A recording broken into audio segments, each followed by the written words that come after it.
Good morning students.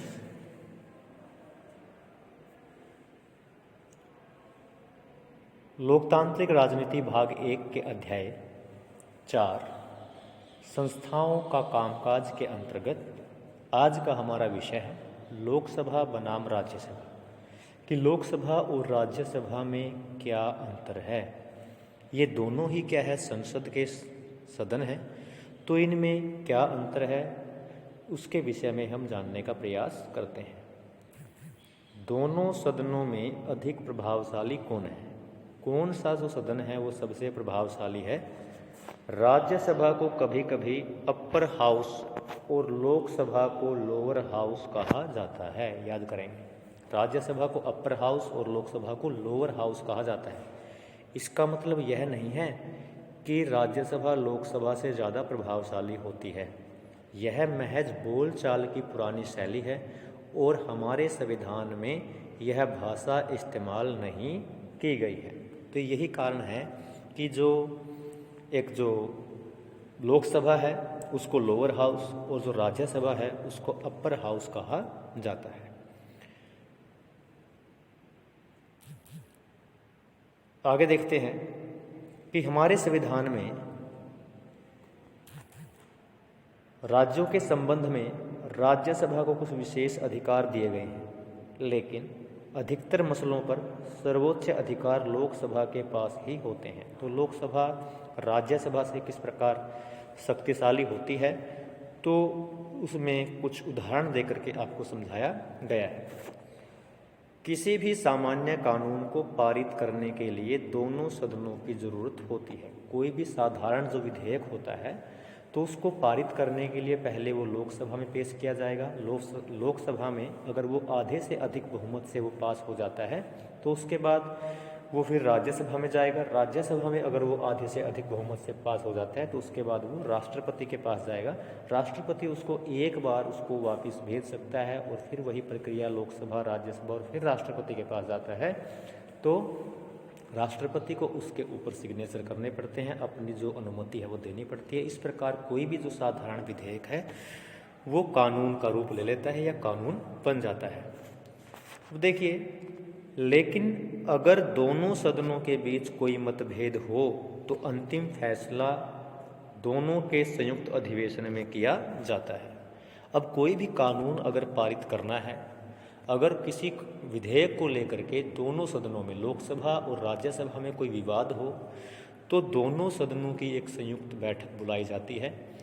और जैसा कि जो लोकसभा है उसके सदस्यों की संख्या अधिक होती है, तो इसलिए जो लोकसभा का जो निर्णय है वही अंतिम निर्णय होता है या उसी के हक में जो फैसला है वो लिया जाता है। तो इस प्रकार यहाँ पे जो लोकसभा है वो राज्यसभा से अधिक शक्तिशाली है। ये उदाहरण हमें ये समझाता है। उसके बाद देखिए,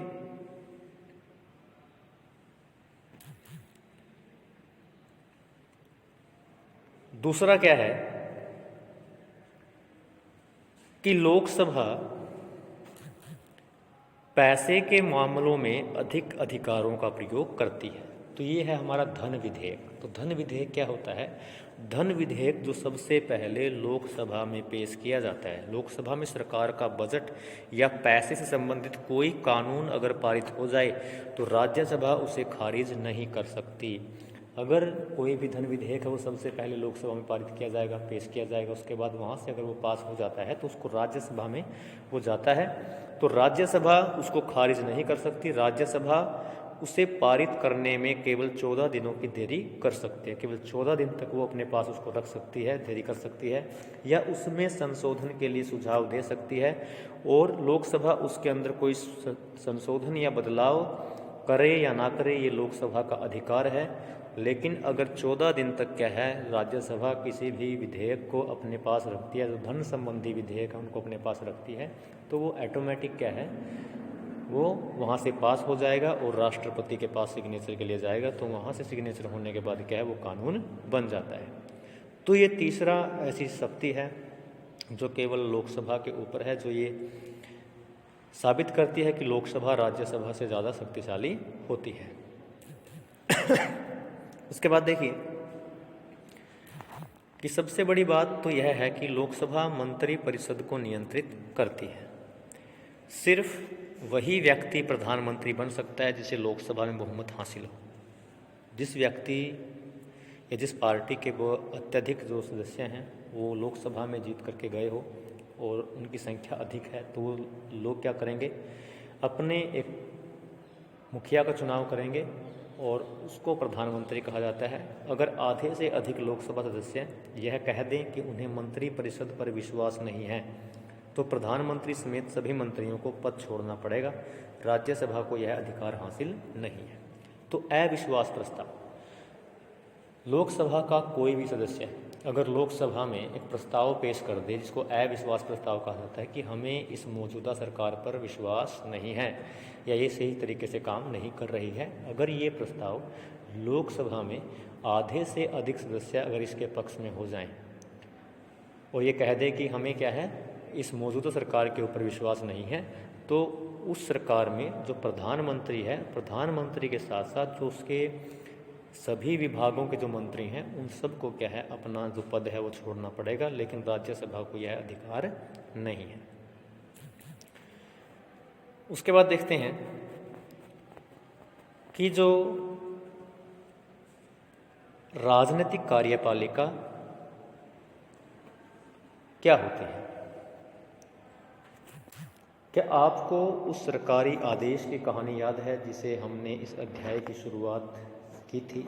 हमने पाया कि जिस व्यक्ति ने इस दस्तावेज पर हस्ताक्षर किए हैं उसने यह फैसला नहीं लिया था, यह केवल एक नीतिगत फैसले को लागू कर रहा था। पहले से वो फैसला लिया जा चुका था, वो तो केवल क्या है, अपना जो उस विभाग का जो मंत्री था उसके फैसले को लागू करने का काम वो कर रहा था, जिससे किसी और ने किया था, उस फैसले को किसी और ने किया था।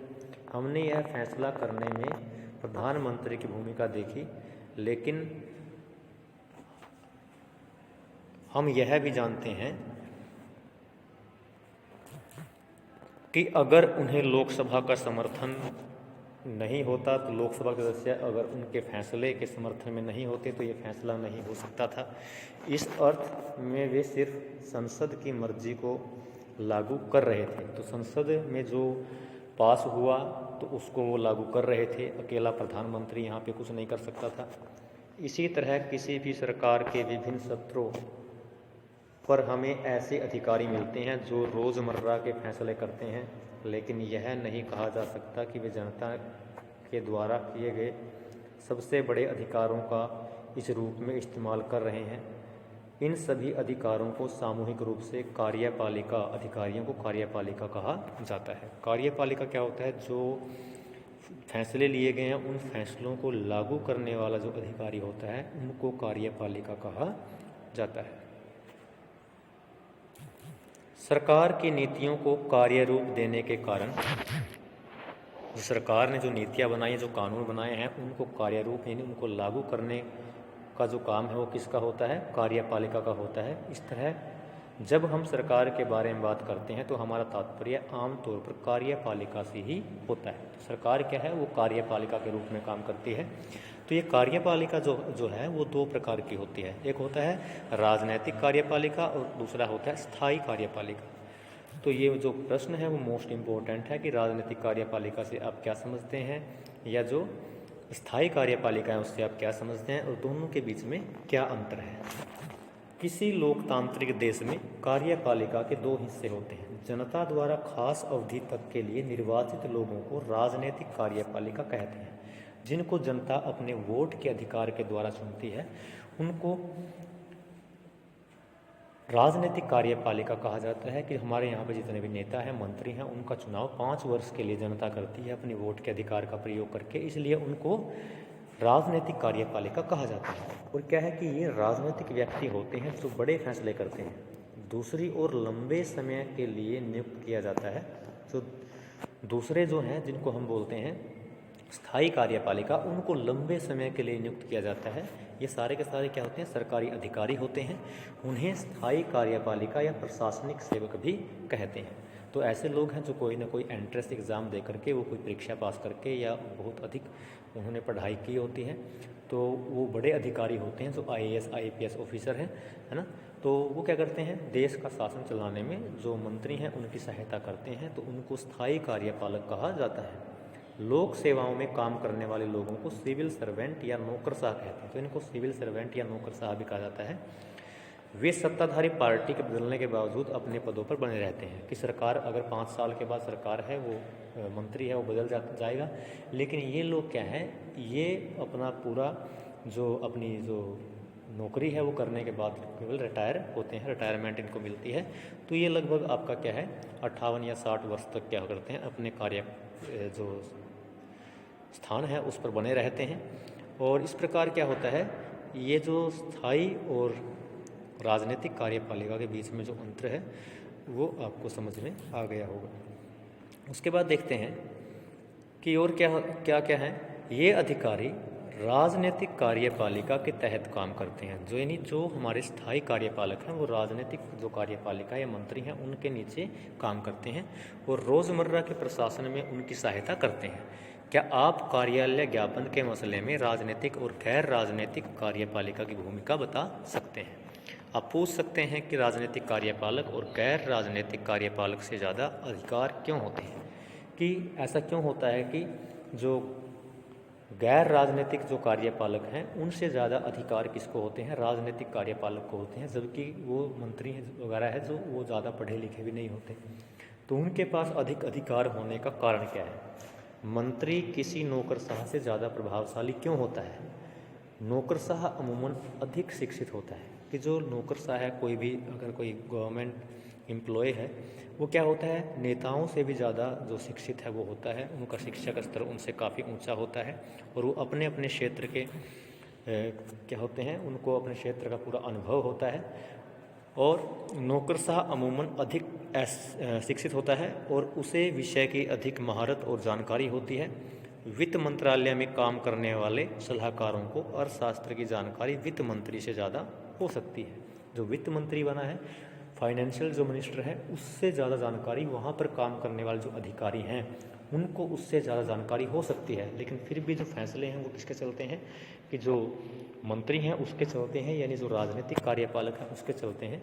कभी कभी मंत्रियों को अपने मंत्रालय के अधीनस्थ मामलों की तकनीकी जानकारी बहुत कम हो सकती है, जैसे रक्षा, उद्योग, स्वास्थ्य, विज्ञान, प्रौद्योगिकी, खान आदि मंत्रालयों में ऐसा होता है कि जो मंत्री होता है उसको ही क्या होता है, अपने मंत्रालय की पूरी जानकारी है वो नहीं होती है, लेकिन फिर भी इन मामलों में अंतिम निर्णय करने का अधिकार केवल मंत्रियों को क्यों होता है? तो इसकी एक प्रमुख वजह क्या है, एक सीधी सी बात है कि किसी भी लोकतंत्र में लोगों की इच्छा को सर्वोपरि माना जाता है, कि लोग क्या करते हैं, इन मंत्रियों का चुनाव लोग करते हैं अपने वोट के अधिकार का प्रयोग करके, और इस तरह उसे जनता की ओर से उनकी इच्छाओं को लागू करने का अधिकार होता है।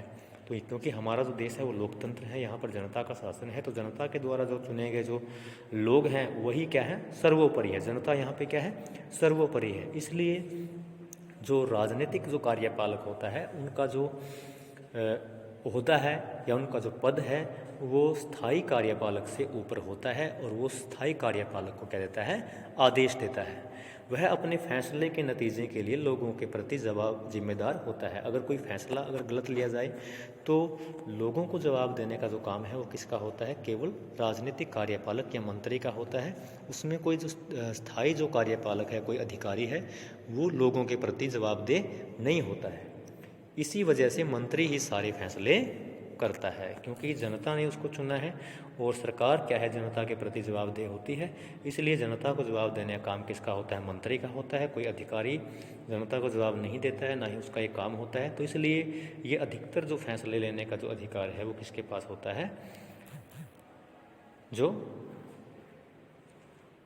मंत्री है उसके पास होता है। मंत्री ही उस ढांचे और उद्देश्यों को तय करता है जिसमें नीतिगत फैसले लिए जाते हैं। किसी मंत्री से अपने मंत्रालय के मामलों का विशेषज्ञ होने की कतई उम्मीद नहीं की जा सकती। सभी तकनीकी मामलों पर मंत्री विशेषज्ञों की सलाह लेता है, लेकिन विशेषज्ञ अक्सर अलग अलग राय रखते हैं। फिर भी वे एक से अधिक विकल्प मंत्री के सामने पेश करते हैं। मंत्री अपने उद्देश्यों के मुताबिक ही निर्णय लेता है। तो कोई भी अगर मामला है तो उसको लेकर के जो ये नौकरशाह है या जो स्थायी जो कार्यपालक है वो मंत्री के सामने अलग अलग जो रास्ते हैं, विकल्प हैं, उनको बताता है कि इस काम को ऐसे किया जा सकता है। तो वो मंत्री के ऊपर निर्भर करता है, वो उनमें से किसी भी विकल्प को चुनता है या कौन सा रास्ता अपनाता है। उसके बाद देखिए, दरअसल ऐसा हर बड़े संगठन में होता है जो पूरे मामलों को भली भांति समझते हैं, वे ही सबसे महत्वपूर्ण फैसले करते हैं, विशेषज्ञ नहीं करते। विशेषज्ञ रास्ता बता सकते हैं, लेकिन व्यापक नज़रिया रखने वाला व्यक्ति ही मंजिल के बारे में फैसला करता है। लोकतंत्र में निर्वाचित मंत्री इस व्यापक नज़रिए वाले व्यक्ति की भूमिका निभाते हैं। तो इसलिए अधिकतर जो फैसले हैं वो कौन लेते हैं? जो मंत्री हैं उनके द्वारा लिया जाता है। अगले लेक्चर में हम पढ़ेंगे कि प्रधानमंत्री और मंत्री परिषद का जो कार्य है वो क्या है।